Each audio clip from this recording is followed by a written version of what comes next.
Assalamualaikum warahmatullahi wabarakatuh. Saya Hodijah Makarim. Topik kita kali ini adalah sistematika penulisan studi literatur. Teman-teman sekalian, di dalam studi literatur sebetulnya itu adalah cara menyelesaikan masalah dengan menelusuri tulisan-tulisan atau artikel-artikel ilmiah atau teori-teori dan sebagainya. Nah, sebetulnya studi literatur ini banyak juga sudah kita bincangkan dan mirip atau bisa juga dikatakan sebagai studi pustaka, karena tahapannya pada studi literatur adalah sama seperti studi pustaka. Jadi ada yang menyebutnya studi pustaka, ada yang menyebutnya studi literatur. Sebetulnya sama saja. Nah, literatur itu apa yang dimaksud dengan literatur? Sumbernya apa? Jadi kita bisa lihat dari buku, dari majalah, tentu majalahnya yang ilmiah ya, yang sesuai dengan apa yang ingin kita tulis. Pilih majalahnya yang mempunyai reputasi baik. Kemudian arsip-arsip atau surat-surat bersejarah. Misal bagi teman-teman yang kuliah di menekuni bidang sejarah, antropologi misalnya, dalam masa pandemi ini kita bisa menggunakan arsip atau dokumen-dokumen sejarah, surat-surat sejarah dijadikan satu bahan untuk menulis skripsi. Kemudian bisa juga artikel, jurnal, baik jurnal nasional maupun jurnal internasional, atau dokumen-dokumen lain yang dibutuhkan di dalam penulisan skripsi. Nah, teman-teman sekalian, di dalam studi literatur ini tahapannya adalah sebagai berikut. Yang pertama tentu adalah setelah menentukan judul, lalu kita mengumpulkan tadi bahan-bahan yang tadi saya sebutkan, apakah jurnal, majalah, literatur dan sebagainya. Kita kumpulkan dulu yang dianggap relevan. Kenapa saya bilang yang dianggap? Karena nanti kalau sudah ditelusuri, dibaca, mungkin ada seleksi mana yang relevan, mana yang kurang. Nanti kita putuskan mana yang akan dipakai atau enggak. Nah, jadi pertama mengumpulkan dulu bahan-bahannya. Kemudian yang kedua adalah tentu saja membaca secara cepat, lalu membaca dengan seksama teliti ya, supaya kita dapat mengambil keputusan. Nah, kemudian yang ketiga adalah mencatat bagian-bagian yang penting yang akan kita gunakan di dalam menjawab masalah penelitian. Lalu tentu yang terakhir adalah memutuskan bagian yang mana yang akan kita gunakan sebagai sumber untuk menjawab tujuan penelitian, menjawab pertanyaan penelitian. Jadi saya katakan tadi, makanya setelah dikumpulkan nanti kan kita seleksi mana yang relevan, mana yang sangat relevan, dan mana yang tidak relevan.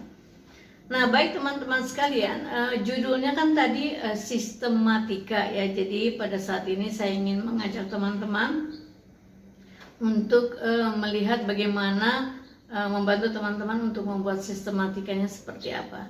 Secara umum sama dengan studi yang lain ya. Tapi yang pertama, bab 1.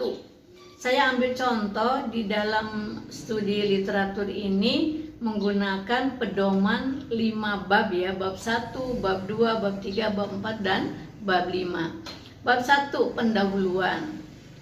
Nah, pada pendahuluan sebagaimana penelitian pada umumnya yang ada pada pendahuluan, yaitu latar belakang masalah, identifikasi masalah, pembatasan masalah, perumusan masalah, tujuan penelitian, manfaat dan kegunaan penelitian. Itu yang ada pada bab 1. Kemudian pada bab 2 itu misalnya kita ambil, ada yang membuatnya judulnya itu macam-macam, ada yang tinjauan pustaka, tinjauan teoritis, ada yang landasan teori. Itu sebetulnya ada sedikit perbedaan antara tinjauan pustaka dengan landasan teori. Nah, pada kesempatan ini saya ambil contoh bab 2 itu adalah landasan teori ya, landasan teori. Apa yang harus ada? tentu yang harus dicantumkan di bab 2 itu adalah teori yang mendukung dan dibutuhkan dalam penelitian tersebut. Variabel penelitiannya apa? Ya, sesuaikan dengan itu. Jadi jangan asal ambil aja, tapi kamu lihat grand teori yang terutama apa grand teorinya. Kemudian teori pendukungnya apa? Itu ada di bab 2. Saya ambil contoh misalnya. Kalau teman-teman ingin menulis ya, studi literatur tentang komunikasi interpersonal guru dan siswa misalnya ya.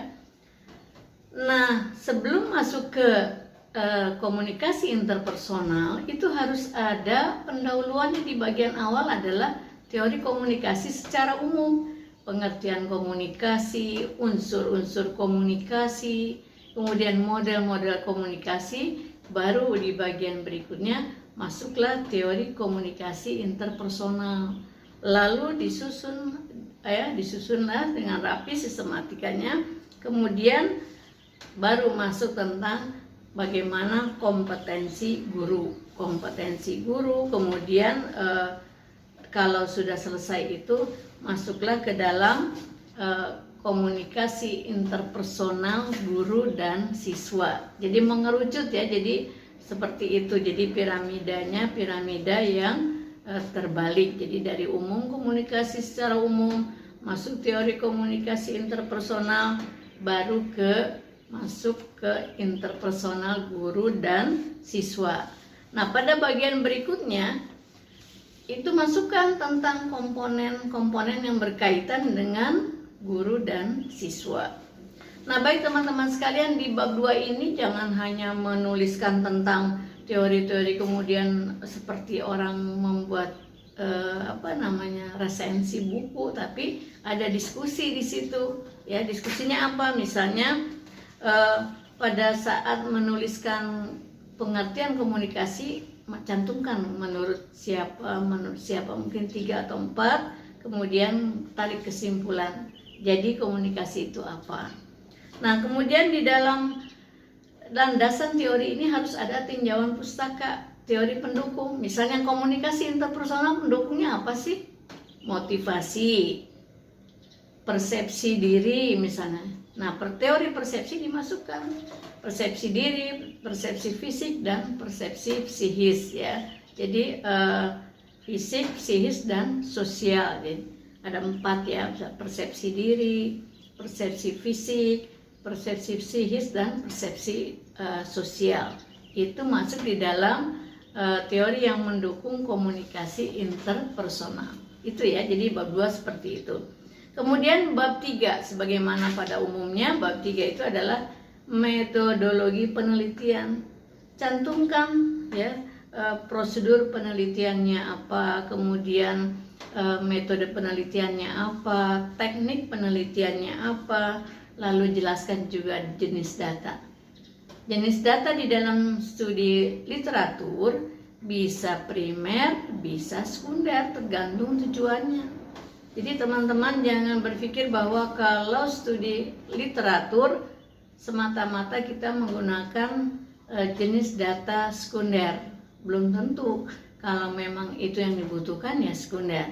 Tapi kalau kita mengkajinya langsung, misalnya seperti data autentik sejarah dari surat-surat sejarah, misalnya memang itu yang akan diteliti, berarti surat-surat tentang sejarah itu adalah menjadi jenis data primer. Tapi kalau itu mendukung, baru masuk dalam kategori jenis data sekunder.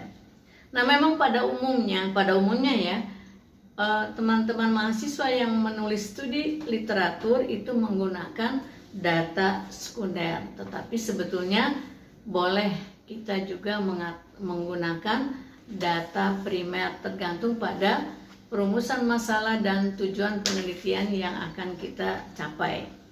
Nah, teman-teman sekalian, sekarang kita masuk ke bab 4. Nah, bab 4 itu apa? Bab 4 adalah pembahasan ya. Kalau menggunakan data primer dan sekunder, ya gunakan itu di dalam pembahasan. Jelaskan apa hasil penelusurannya ya. apakah dari buku, majalah, artikel, surat-surat berharga, dokumentasi yang lain, itu bisa digunakan. Atau mungkin kalau teman-teman yang belajar atau meneliti tentang antropologi, bisa menggunakan foto-foto misalnya, itu dikaji ya. Kemudian bagaimana membahasnya, sistematikanya, kamu lihat, sesuaikan dengan perumusan masalah. Pertanyaan masalahnya itu, pertanyaan penelitian pada perumusan masalahnya ada berapa? Kalau 3 berarti dibuat 1, 2, 3. Kalau ada 4 perumusan masalah, dibuatlah bagian ke-1, ke-2, ke-3, dan ke-4. Baru nanti selesai itu ada diskusi lah ya di situ, apa kesimpulan pembahasannya itu ya. Itu yang ada di dalam bab 4. Sekarang bab 5 yang penutup ya. Penutup itu terdiri dari kesimpulan dan saran. Bagaimana menarik kesimpulannya? Sama tadi, kalau di dalam pembahasan kita bahas misalnya 4 masalah, lalu dibagi menjadi nomor 1, 2, 3, dan 4, kesimpulannya juga begitu, harus sejalan antara tujuan penelitian, kemudian masalah penelitian, tujuan penelitian, pembahasan, dan kesimpulan. Itu bagian-bagiannya harus sejalan. Jadi jangan menarik kesimpulan cuma 1 paragraf misalnya, 2 paragraf, tidak seperti itu. Tetap tariklah kesimpulan sesuai dengan berapa masalahnya ya. Apa temuan dari penelitian itu. Jadi misalnya begini, berdasarkan hasil penelitian yang berjudul, maka ditarik kesimpulan sebagai berikut. 1. Terkait masalah penelitian ini ditemukan apa? Terkait masalah penelitian ini ditemukan apa? Yang ketiga begitu, dan keempat seperti itu ya. Jadi jangan cuma 1 atau 2 paragraf, tapi sesuaikan dengan tujuan dan perumusan masalah. Jumlahnya juga sesuaikan, kemudian pembahasannya, penarikan kesimpulannya juga disesuaikan. Lalu saran-saran ini ya tergantung judul penelitiannya. Kalau memang tadi contohnya adalah komunikasi interpersonal, siapa? Guru dan siswa, ya berarti buat guru, buat siswa, orang tua.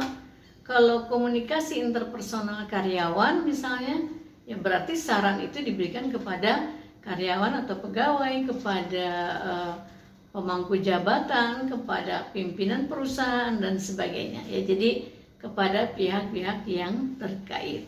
Kemudian rekomendasi, jika ada ya, rekomendasi kepada siapa. Kalau nggak ada nggak apa-apa, cukup kesimpulan dan saran. Tapi kalau ada rekomendasi berarti di bab 5 ada kesimpulan, saran, dan rekomendasi. Terakhir ditutup dengan daftar pustaka. Tetap harus mencantumkan daftar pustaka, baik dari buku, majalah, ataupun misalnya jurnal, dan mungkin ada wawancara-wawancara yang mendukung proses pengambilan data, ya masukkan wawancara dengan siapa, kemudian tanggal berapa wawancara itu dilakukan. Nah baik teman-teman sekalian, itu yang saya sampaikan pada episode kali ini tentang sistematika penulisan studi literatur. Share kepada teman-teman lain yang sedang akan menulis skripsi yang berkaitan dengan studi pustaka atau studi literatur. Mohon maaf bila ada kekurangan. Sampai ketemu di lain kesempatan. Assalamualaikum warahmatullahi wabarakatuh.